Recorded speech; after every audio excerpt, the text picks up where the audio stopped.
بسم الله الرحمن الرحيم الحمد لله رب العالمين والصلاة والسلام على سيد الأنبياء والمرسلين محمد بن عبد الله الأمين ومن تبعهم بإحسان ودعا بدعوتهم إلى يوم الدين. أما بعد، فأعوذ بالله من الشيطان الرجيم. بسم الله الرحمن الرحيم. اقرأ باسم ربك الذي خلق خلق الإنسان من علق اقرأ وربك الأكرم. صدق الله العلي العظيم. وقال النبي صلى الله عليه وسلم: العلم نور، او كما قال عليه الصلاة والسلام.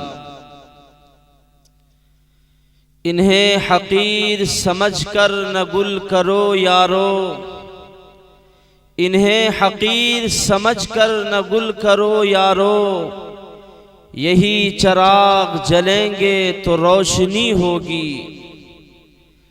یہ مدرسہ ہے تیرا میں کدا نہیں ساقی، یہ مدرسہ ہے تیرا میں کدا نہیں ساقی، یہاں کی خاک سے انسان بنائے جاتے ہیں. محترم و مکرم صدر جلسہ اور اسٹیج پر تشریف فرما حضرات علماء کرام اور عزیز طلبہ، ہم سب کے لیے یہ سعادت و خوشبختی کی بات ہے کہ اللہ تبارک و تعالی نے جامعہ ریاض العلوم کے اختتامی پروگرام کے موقع پر دینی مجلس میں بیٹھنے کی توفیق عطا فرمائی. میرے بزرگوں، اللہ تبارک و تعالی نے اس انسان کو اپنی عبادت اور بندگی کے لیے پیدا فرمایا ہے. اس کے لیے انبیاء کرام علیہم السلام کا ایک طویل سلسلہ بھیجا. اسی میں سب سے اخیر میں ہم سب کے آقا سید المرسلین محمد الرسول اللہ صلی اللہ علیہ وسلم کو مبعوث فرمایا. آپ آخری نبی ہیں، آپ معلم انسانیت ہیں. اللہ کے رسول صلی اللہ علیہ وسلم نے فرمایا: انما بعثت لأتمم مکارم الاخلاق. ایک جگہ فرمایا انما بعثت معلما، کہ لوگوں میں معلم بنا کر بھیجا گیا ہوں. اللہ کے رسول صلی اللہ علیہ وسلم نے اس دنیا سے جاتے وقت اس امت کو دو نصیحتیں فرما کر چلے گئے. فرمایا: ترکت فیکم امرین لن تضلوا ما تمسکتم بہما کتاب اللہ و سنت رسولہ. کہ اے لوگو، اب میرا وقت قریب آ چکا ہے. جب تک میں زندہ تھا تمہارے دلوں کا تزکیہ کرتا رہا، قرآن کی تلاوت کر کے سناتا رہا، تمہارے جھگڑوں کا تصفیہ کرتا رہا. لیکن میں آج اس دنیا سے جا رہا ہوں، تمہیں چھوڑ کر جا رہا ہوں، لیکن تمہیں دو چیز دے کر جا رہا ہوں. اگر تم اس پر عمل کرو گے، اسے پکڑو رہو گے، مضبوطی سے تھامے رہو گے، تو کوئی چیز تمہیں اپنی راہ سے ہٹا نہیں سکتی. تمہیں کوئی چیز، کوئی دنیا کی طاقت گمراہ نہیں کر سکتی ہے. وہ ہے اللہ تبارک و تعالی کی کتاب اور ہماری سنت. حضرات صحابہ کرام کا عمل ہمارے لیے نمونہ ہے کہ حضرات صحابہ کرام نے ان دو باتوں پر عمل کر کے دنیا و آخرت کی بہت بڑی کامیابی حاصل کر کے ہم سب کے لیے شریعت کا نمونہ بن کر چلے گئے. میرے محترم بزرگوں اور دوستو، یہ ادارے جہاں بچوں کی ایمان کی فکر کی جاتی ہے، کردار کو بنایا جاتا ہے، انہیں سنوارا جاتا ہے، علمی حیثیت سے انہیں پختہ کیا جاتا ہے، یہ صرف اور صرف مدارس اسلامیہ کا عظیم کارنامہ ہے۔ میرے محترم بزرگوں اور دوستو، اس امت میں ترقی کا ایک ذریعہ، کامیابی کا ایک ذریعہ اگر کوئی چیز ہے وہ مدارس اسلامیہ ہے۔ یہ ملک ہندوستان جس میں ہم آزاد ہیں، لوگ آزادی کے ترانے گاتے ہیں، یہ بھی مدارس اسلامیہ کی مرہون منت ہے۔ اگر مدارس اسلامیہ کے جیالوں نے، ان اکابرین کے شاگردوں نے کوشش نہیں کی ہوتی تو آج یہ ہندوستان اس طرح آزاد نہیں ہوتا۔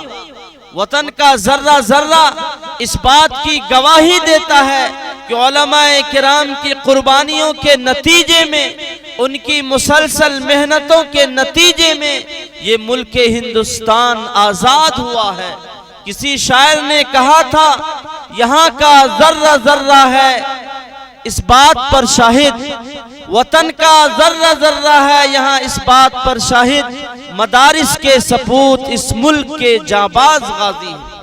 حضرات گرامی، یہ مدارس اسلامیہ کہیں بلند و بالا عمارت کی شکل میں ہے، کہیں جھوپڑی کی شکل میں ہے، دراصل یہ اسلام کے مضبوط قلعے ہیں۔ جہاں جھوپڑی کی شکل میں ہے، یہ امت کے لیے چراغ کے مانند ہے، روشنی کے مانند ہے۔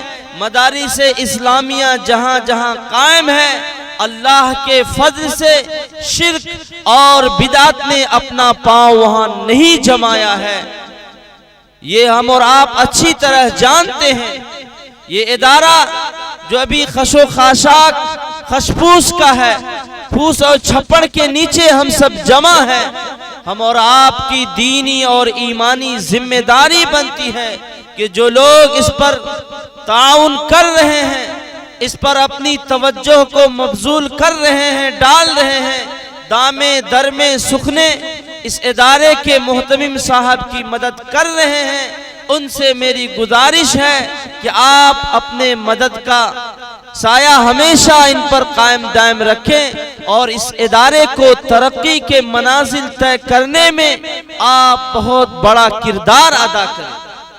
یہ ادارے، کسی شاعر نے کہا تھا، انہیں حقیر سمجھ کر نہ گل کرو یارو، یہی چراغ جلیں گے تو روشنی ہوگی۔ یہ جگہ جہاں پر جامعہ اسلامیہ ریاض العلوم قائم اور دائم ہے، چل رہا ہے، آبادی کے اعتبار سے یہاں مسلمانوں کی کم تعداد ہے، لوگ علمی اعتبار سے مضبوط نہیں ہیں، معاشی اعتبار سے مضبوط نہیں ہیں۔ قاری نظام الدین صاحب کی محنت سے اس بنجر گاؤں اور بنجر زمین میں لوگوں کی مدد اور علماء کرام کی توجہات، اہل خیر حضرات کے تعاون سے اس علاقے میں علم دین کا ایک باغ قائم کیا ہے۔ ریاض العلوم یہ علم کا باغیچہ ہے، اس میں جو سیر کرے گا، تعلیم حاصل کرے گا اور اس سے فائدہ اٹھائے گا، وہ علم کے باغ سے فائدہ اٹھائے گا۔ اور علم، اللہ کے رسول صلی اللہ علیہ وسلم نے فرمایا، العلم نور، علم روشنی ہے، روشنی سے انسان، خواہ وہ تعلیم کی روشنی ہو، ٹارچ کی روشنی ہو، اس سے بڑا کارنامہ انجام دے سکتا ہے۔ میرے محترم بزرگوں اور دوستو، یہ ادارہ ایسی جگہ پر قائم کرنا یہ ہمت والوں کے کام ہے۔ اللہ جن کو توفیق دیتے ہیں، اب بظاہر ان کے پاس کوئی زیادہ صلاحیت نہ ہو، کوئی علمی لیاقت نہ ہو، لیکن اللہ تبارک و تعالی بہت بڑا بڑا کام ان سے لیتا ہے۔ یہ وہی کر سکتا ہے جن کے اندر ہمت ہو، جذبہ ہو، قوم کو بہتر سے بہتر بنانے کا شوق ان کے اندر پنپ رہا ہو، بڑھ رہا ہو، وہی یہ کام کر سکتا ہے۔ یہ دانش مندوں کا کام ہے، یہ اولو العزم اور ہمت والے لوگوں کا کام ہے کہ حالات کی ناسازگاری کے باوجود سہولیات کے نافراہمی کے باوجود علم کا یہ چراغ اور علم کا یہ باغ لگانا یہ ہمت والوں کا ہی کام ہے۔ کسی شاعر نے کبھی کہا تھا اولو الازمان دانش مند جب کرنے کو آتے ہیں، اولو الازمان دانش مند جب کرنے کو آتے ہیں، سمندر پاٹتے ہیں کوہ سے دریا بہاتے۔ یہ ریاض العلوم جو علم کا باغیچہ ہے معنوی اعتبار سے، لیکن دیکھنے میں یہ ایک جھوپڑی کی شکل میں ہے۔ یہاں کے بچے الحمدللہ قرآن کریم کی تعلیم میں ہمتاً مصروف رہتے ہیں، مشغول رہتے ہیں۔ میں نے یہاں کے بچوں کا قرآن 1.5 سال پہلے سنا تھا۔ الحمدللہ یہاں پر جب میں نے اسی جھوپڑی میں قرآن کریم کی تلاوت کو سنا تو میں دیکھا کہ آج بڑے بڑے ادارے جو ہمارے علاقے میں پائے جاتے ہیں، بہت ساری سہولیات ان کے پاس ہیں، ضروریات سے وہ لیس ہیں، اس کے باوجود بھی اس طرح کا کارنامہ انجام نہیں دے پا رہے۔ اللہ اس ادارے کو آباد رکھے اور اس کے محتمم صاحب کو بھی شاد رکھے، ہر طرح سے ان کی حفاظت فرمائے اور اس ادارے کو دن دنی رات چوگنی ترقی عطا فرمائے، اور یہاں کے تعاون کرنے والے کی عمر میں اللہ برکت عطا فرمائے، اس سرزمین کو زرخیز بنائے، علم کے اعتبار سے بھی معیشت کے اعتبار سے بھی، کہ انہوں نے اس ادارے کو اپنے گاؤں میں قائم دائم ہونے دیا اور اس پر اپنی توجہات کو مبذول کیا، اور علاقے کے لوگوں کا بھی بہت بہت شکریہ ہوگا کہ اس نے اس ادارے کا انتخاب کیا اور اس بنجر زمین کو گلزار بنانے میں، علم کا باغیچہ بنانے میں بہت اہم کردار ادا کیا۔ میں انہی چند باتوں پر اپنی بات کو ختم کرتا ہوں۔ وآخر دعوانا ان الحمد للہ رب العالمین۔